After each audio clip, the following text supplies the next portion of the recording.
Sophie, a bright 19-year-old with dreams of becoming a nurse, vanished one cold Liverpool night. Marcus, a streetwise teenager, thought he was just running errands for a local gang, until he realized the horrors he was helping create. And then there was the man they only knew as the Shadow, the unseen mastermind, whose name no one dared speak. This is the story of how silence, fear, and a dark empire ruled the streets of Merseyside, and how a single act of courage began to unravel it all. For years the city of Merseyside carried a quiet darkness that many refused to see. Late at night, alleyways and streets near the docks seemed empty, but the emptiness was deceiving. Behind the closed doors of old buildings, in the shadows of abandoned warehouses, a hidden network of violence operated without anyone noticing. For most residents, the occasional news report of an assault or disappearance was shocking, but they never suspected a single, organized force was behind it. The incidents were scattered, appearing random, and for decades, authorities struggled to connect the dots. Each case seemed isolated until patterns began to emerge, faint but persistent. The gang, later known in hushed whispers as the Rape Mafia, had perfected the art of invisibility. They understood fear and silence better than any weapon. Victims were carefully chosen, isolated from witnesses, and left with a sense of helplessness that ensured they rarely spoke out. Families were threatened, friends warned, and the people who might interfere found doors slammed in their faces, or, in some cases, threats that forced them to leave the city entirely. Police investigators who tried to link assaults often hit invisible walls. Cases were filed, evidence disappeared, and witnesses recanted. It was as if the gang had the city under a spell of terror, where the only way to survive was to look the other way. In the neighborhoods where the gang operated, locals whispered about strange patterns. Women walking home late at night would suddenly notice someone following at a distance, only to disappear when the light turned on. Shopkeepers reported seeing unfamiliar faces loitering near bus stops, always watching but never speaking. Even young men avoided certain streets after dark, knowing instinctively that danger lurked unseen. It was not just the violence that kept the city in fear, it was the precision, the organization, and the knowledge that the gang had eyes everywhere. No one knew how long the group had existed, but evidence suggested it was decades.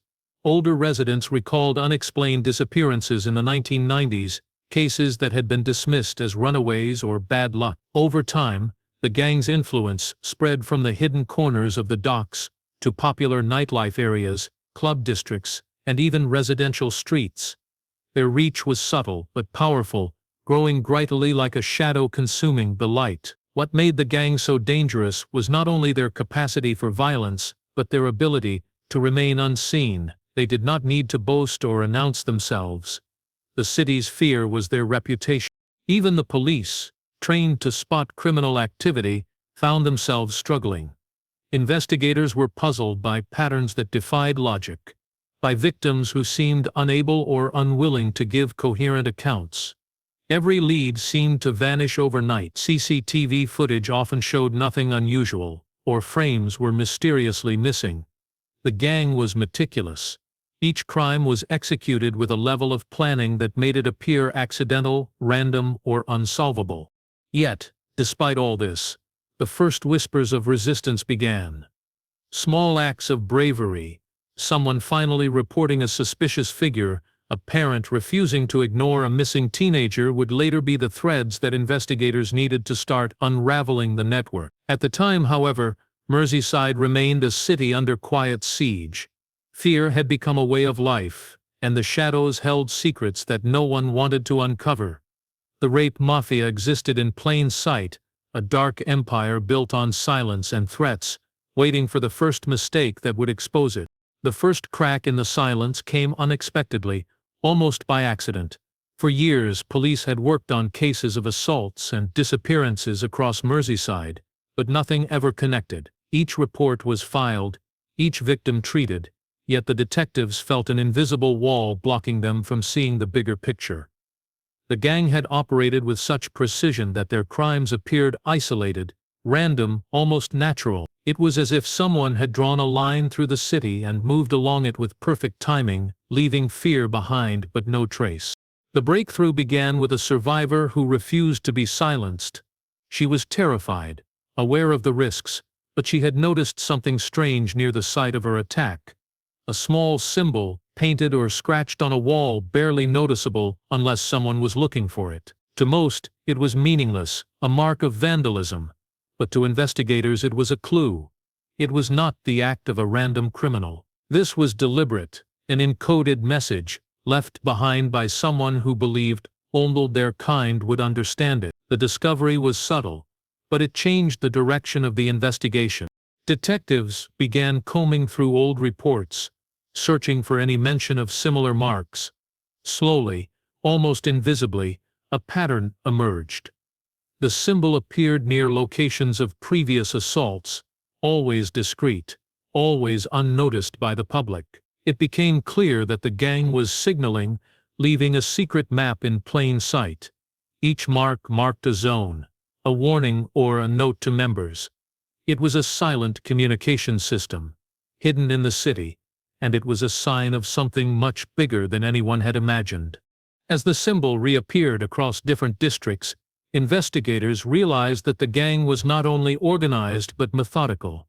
Each attack was planned, each movement calculated, each victim chosen carefully. This was not a crime of opportunity. The gang had rules, routines, and a hierarchy that allowed them to operate for years without detection. Fear and intimidation had kept the city silent, but the symbols revealed that the gang was confident, even daring, in their control. They believed they could operate openly, that no one would ever decipher the code. For the investigators, the discovery was both terrifying and exhilarating. It meant the gang had a structure, but it also meant they had a weakness. If they could understand the symbols, they could predict the gang's moves, identify patterns, and find the people behind the attacks. Every detail mattered: time, location, placement, and style.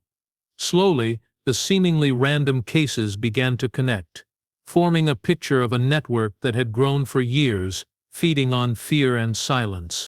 The survivors' courage had opened the door to a dangerous world, a world that was hidden yet meticulously organized. The gang had survived for so long because nobody had dared to speak, because the victims were too afraid, because witnesses were threatened or bribed into silence. But the first crack in that wall showed the investigators that the empire of fear was not invincible. The symbols were small, almost invisible, but they carried a message. The gang could be understood, and eventually, they could be stopped. It was a slow, careful process, like piecing together a puzzle in the dark. But for the first time, hope had entered the investigation.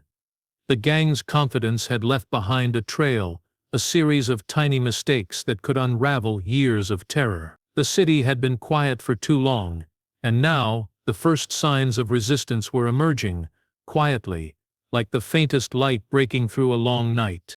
The gang's power did not come from sheer numbers or violence alone. It came from control, from the streets of Merseyside to the quiet corners of its neighborhoods. The gang's enforcers ruled with a precision that kept the city in fear. They were always present but rarely seen directly. Ordinary people didn't notice them until it was too late. These enforcers were the arms of the Rape Mafia, tasked with ensuring that no one interfered with their operations. Their job was clear: eliminate threats, intimidate witnesses, and enforce obedience without hesitation. Every movement of the gang was calculated.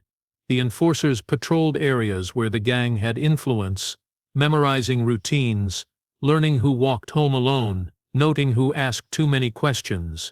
Even minor acts of curiosity were punished. A single word to the police could result in months of harassment or threats toward the victim's family.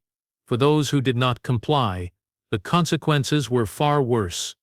People vanished from their homes, leaving behind belongings, friends, and families with no explanation. The authorities could classify them as missing, but for locals, the disappearances sent a clear warning: no one was untouchable.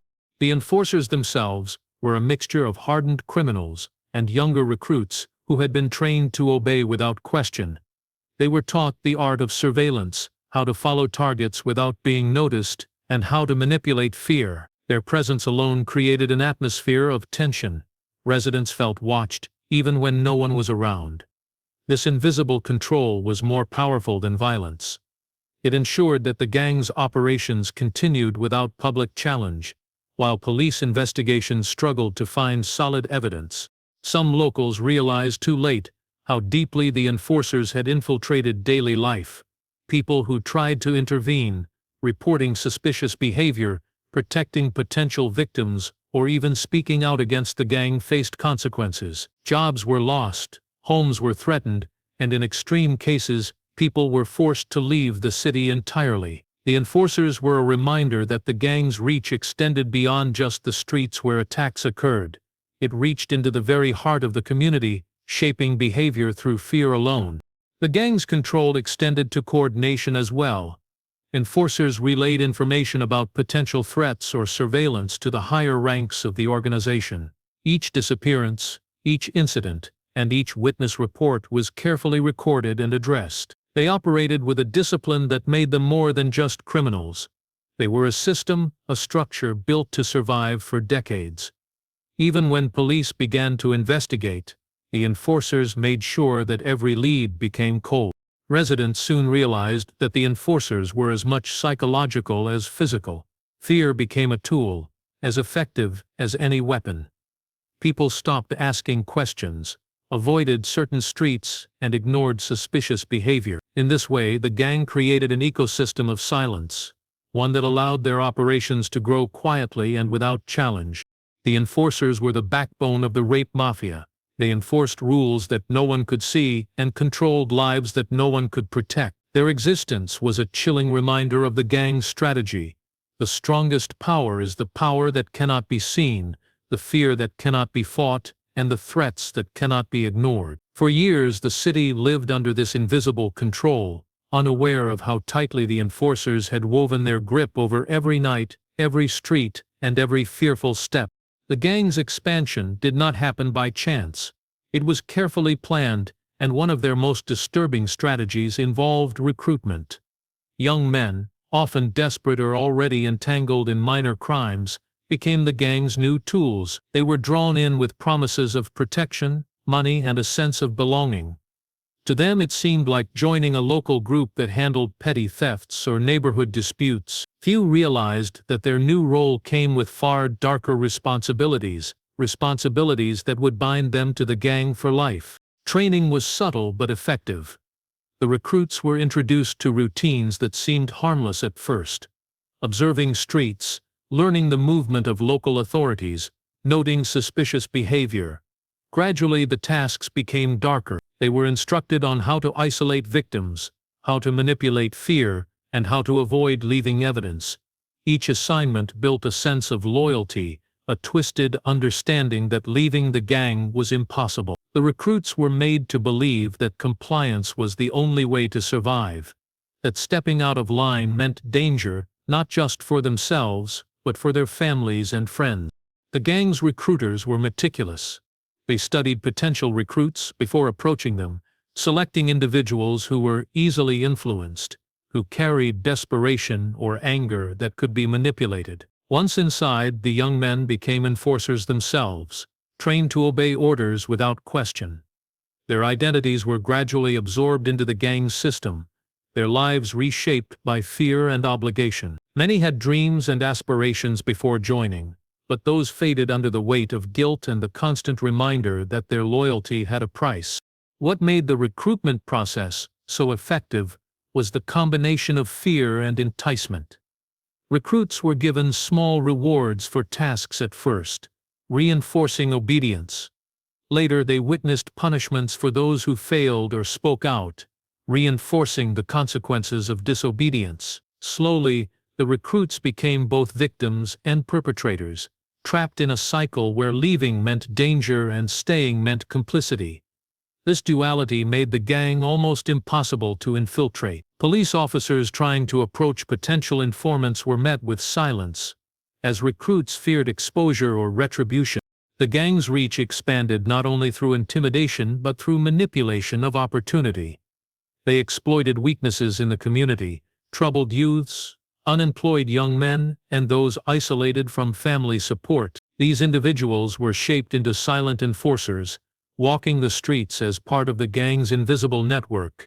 Each new recruit added a layer of protection to the gang, allowing operations to continue while keeping law enforcement at bay. By the time the gang had fully trained a cohort of recruits, their system was near perfect.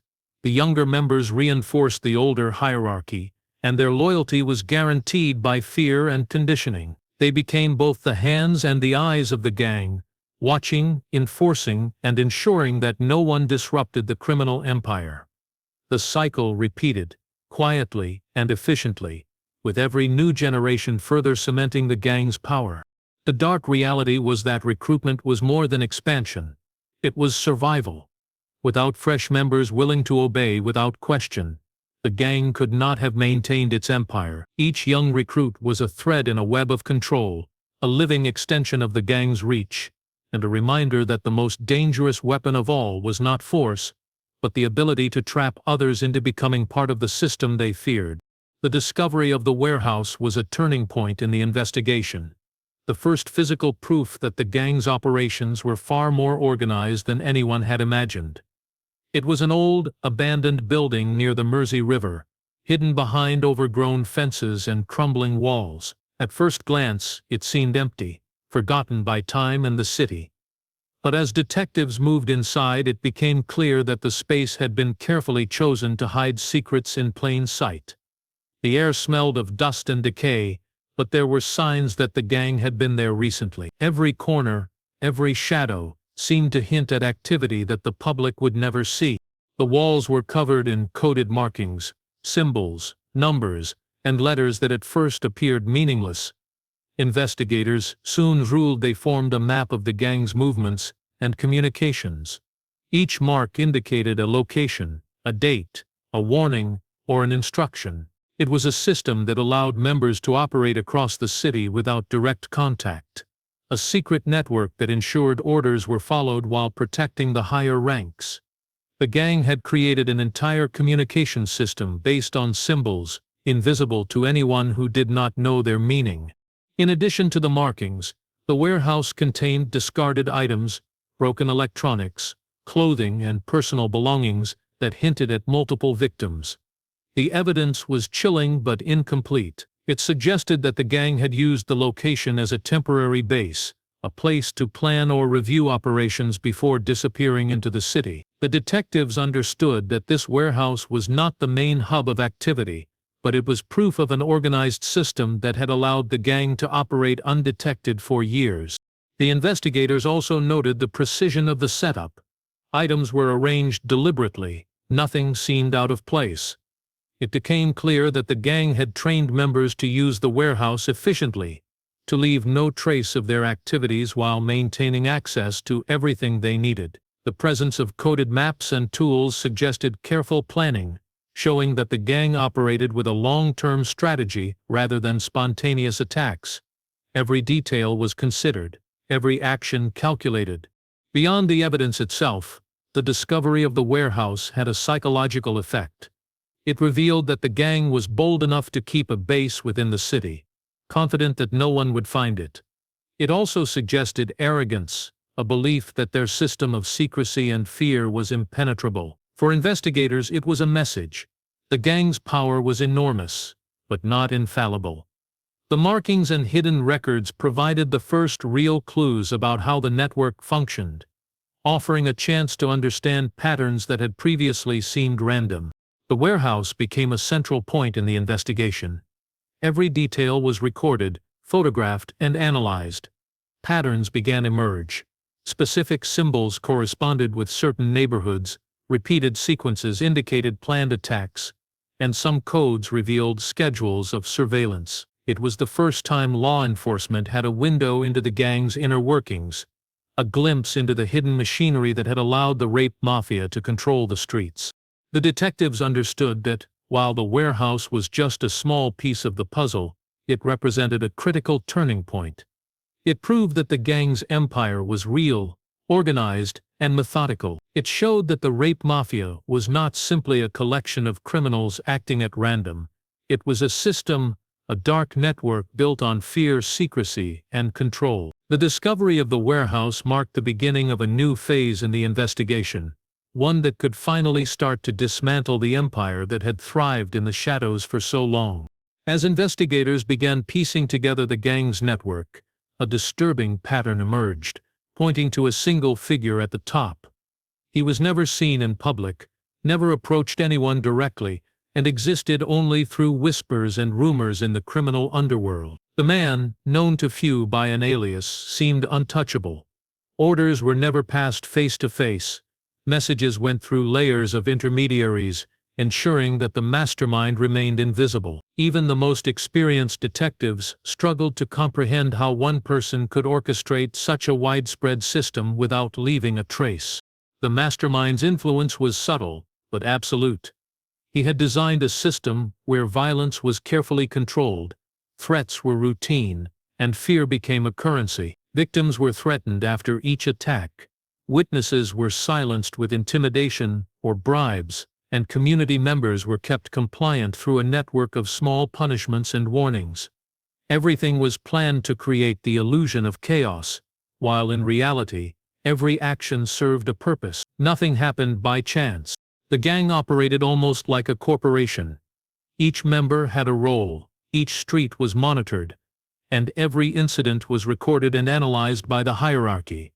The mastermind was at the center, pulling the strings, making decisions that ensured the empire would continue growing without detection. He understood human psychology and the ways people reacted to fear. His power was not in physical strength but in control, manipulation, and careful orchestration. Even seasoned criminals within the gang followed orders without question, terrified of the consequences of disobedience. Investigators found traces of his influence in unexpected ways. They began noticing patterns in reports, symbols, and locations that connected not just individual assaults, but entire networks of activity. Each thread led to another, all pointing to an organized structure that only someone with a profound understanding of fear and secrecy could maintain. The detective teams realized that this figure had spent years building an empire that thrived because the city was unwilling or too afraid to challenge it. The psychological grip of the mastermind extended beyond the gang. Local residents had been conditioned to look the other way. Shopkeepers ignored suspicious activity, neighbors did not question the disappearances of young women, and witnesses kept silent for fear of repercussions. Even law enforcement had been cautious, aware that confronting the gang could provoke retaliation or endanger vulnerable members of the community. It was a system designed to perpetuate itself, and it had done so with terrifying efficiency for years. What made the situation more alarming was the mastermind's patience. He did not act recklessly. Each decision was calculated, each attack pre-planned, and every escape carefully thought out. The gang's structure ensured that even if a lower-level member was caught, no direct link could be made to him. The organization was a fortress, with layers of protection, all designed to shield the man at the top while allowing the network to operate almost freely. Despite the fear and complexity, investigators knew that uncovering the mastermind was key. The system would crumble if the person at its core was exposed. But finding him required more than traditional methods. It required understanding the gang's psychology, analyzing patterns, and most importantly, obtaining someone willing to speak from within. The realization was both frightening and motivating. The empire's strength had always been its secrecy, but secrecy could also become its vulnerability. For the first time, there was a sense that the unseeable might be within reach. The elusive mastermind, who had remained untouchable for years, had left traces, subtle, hidden, but present. Detectives knew that patience, observation, and careful planning would be essential to bring him down, and the investigation was entering a phase where every discovery could either illuminate the network or trigger unseen dangers. The city had never felt so tense, and the shadow at the top of the gang had never seemed so close to being exposed. The breakthrough came from an unexpected source, someone from within the gang itself. For years the younger recruits had followed orders without question, trapped in a cycle of fear and obedience. They had witnessed crimes, carried out instructions, and lived with the knowledge that any mistake could lead to punishment or worse. But one recruit had reached a breaking point. He had seen too much, felt too guilty, and feared for his own future in a system that offered no escape. His conscience and fear collided, creating a dangerous mix that would ultimately change the course of the investigation. The recruit's decision to come forward was not sudden. It had been building over months, fueled by small mistakes, growing anxiety, and the sense that the gang's power was not as untouchable as it seemed. He had narrowly avoided being caught in a raid, and the incident made him realize that the system he had served for so long could also fail. He began keeping mental notes, remembering meeting places, coded symbols, and the identities of higher-ranking members. The information he carried was dangerous, but it was also invaluable. When he finally approached the authorities, he provided details that had been missing from every case for years. With the recruits' cooperation, investigators gained access to a hidden layer of the gang's operations. They received maps showing meeting points, schedules of surveillance, and lists of members whose names had never surfaced. The details revealed the inner workings of an organization that had seemed impossible to penetrate. It showed how the gang had communicated, how orders were passed down, and how fear was maintained across neighborhoods. Suddenly, what had seemed random became clear. Patterns emerged, and the seemingly untouchable network began to show cracks. The betrayal sent shockwaves through the gang. Members who had never doubted their hierarchy were suddenly exposed, and panic began to spread. The enforcers, trained to enforce silence and obedience, found themselves caught off guard. Raids and arrests began almost immediately, taking advantage of the intelligence provided by the insider. The gang's operations, once seamless and invisible, started to unravel in hours. The carefully constructed empire of fear and control was beginning to collapse from the inside. For investigators, the recruits' information was a turning point. It provided connections that had eluded them for years, allowing them to link assaults, missing persons, and threats across Merseyside. It also offered a glimpse into the psychology of the gang, how loyalty had been manufactured, how fear had been weaponized, and how obedience had been enforced through a combination of reward and punishment. The betrayal revealed the fragility of a system built entirely on intimidation. The young insider knew the risks. Coming forward could make him a target for retribution, but his knowledge had had a lifeline for investigators determined to dismantle the network. Every detail he shared brought law enforcement closer to the elusive leaders, the enforcers, and ultimately, the mastermind at the top. The cracks in the gang were no longer theoretical, they were real and exploitable. The recruits' courage marked the beginning of the end. For years the gang had relied on silence and fear, believing that no one would ever dare to challenge them. Now, an insider had shattered that illusion. The city that had lived under invisible control could finally hope for justice, and the empire that had thrived in shadows was starting to face the consequences of its overconfidence and the first acts of defiance from within. The final phase of the investigation began with a mix of anticipation and tension. With the insider's information, law enforcement had a roadmap into the gang's operations, but the task of capturing the mastermind remained daunting. He had spent years building layers of protection, using intermediaries to shield himself from any direct exposure. Every step taken to bring him down had to be calculated, precise, and cautious. One wrong move could alert him, allowing him to disappear into the city's shadows once again. As detectives followed the trail, they realized the mastermind had been living quietly among ordinary people, blending seamlessly into neighborhoods where no one would suspect his presence. He did not display wealth or arrogance, nor did he rely on ostentatious displays of power. Instead, his influence had always been quiet, invisible, and systemic. He had created a network where others acted on his behalf, enforcing rules, spreading fear, and ensuring that the public never saw the full extent of the crimes. Yet, even the most meticulous plans leave traces, and the investigators had finally identified enough anomalies to locate him. The arrest was the culmination of months of careful surveillance and planning. Detectives moved in swiftly, knowing that hesitation could allow him to vanish once more. The city watched in stunned silence as the man who had controlled so much from the shadows was led away in handcuffs. It was a surreal moment. Someone who had seemed untouchable, a figure responsible for years of terror, was finally caught. For the first time, victims and witnesses felt a glimmer of relief, a sense that justice could be possible even after decades of fear. The gang, once a monolithic force of control and intimidation, began to unravel rapidly. Without the mastermind coordinating operations, the enforcers lost their cohesion, the coded messages became useless, and the network's structure collapsed. Raids continued across the city, capturing members who had thought themselves untouchable. The carefully constructed system of fear that had maintained the gang's empire for years was falling apart, and the ripple effects reached every neighborhood they had controlled. Even so, investigators knew that remnants of the gang could still exist.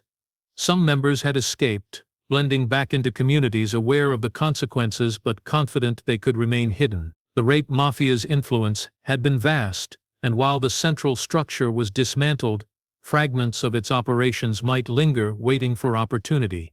The city remained vigilant, and law enforcement continued monitoring for any sign of resurgence. The arrests and dismantling of the gang marked more than just a victory for law enforcement. It symbolized the power of courage and perseverance. The insider who had risked everything, the detectives who painstakingly pieced together the network, and the victims who finally spoke out, had collectively shattered decades of silence. The fall of the empire sent a clear message: even the most carefully hidden networks of fear can be exposed and brought to justice. For Merseyside, the events were transformative.